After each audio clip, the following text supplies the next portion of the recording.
didn't want to be the Langston Hughes, the Marcus Garvey. You know, y'all got all that. Marcus, Martin Luther King, Malcolm X, they had their thing. The poets, the last poets, they had their thing. You know, and I needed to bring a different sound. And so I started rewriting. And if I wrote something and it sounded like Jay-Z, I rewrote it. If I wrote something that sounded like Tupac, I rewrote it until it had my own voice to it. And then I practiced that voice on inmates in prison, not on society out here. I practiced my poetry on inmates who was done life, who would never come back here, who should never find nothing about society entertaining again. And to the point whereas Whammo started coming down there to the prison to hear what I had to say.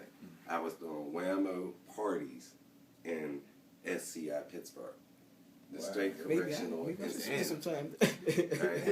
I had it going on, counselors, teachers, and to the point that the State Correctional Institution of Pennsylvania sent me to different prisons to start different poetry and creative writing lessons. Exactly, David. It was a tour. He was on tour. Yeah. Right? And I actually killed 76.5-year prison down to a 12-year prison sentence and walked out a free man. I was a GED teacher and a poet. You did 12 years? Damn. 12 and a half, actually. Damn.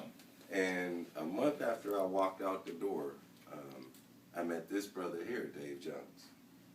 Now see, it's funny because we are like, we come from total opposite worlds, but we are so much alike with our desire to get our voice out. And before we say anything else, I'm going to let Dave tell a story, which is why we call each other the Winds, because of our different background. Now, you hear, man, I was a street. Straight street poems is all you're going to hear from me. But listen to Dave Jones' story and figure out how these two brothers came together.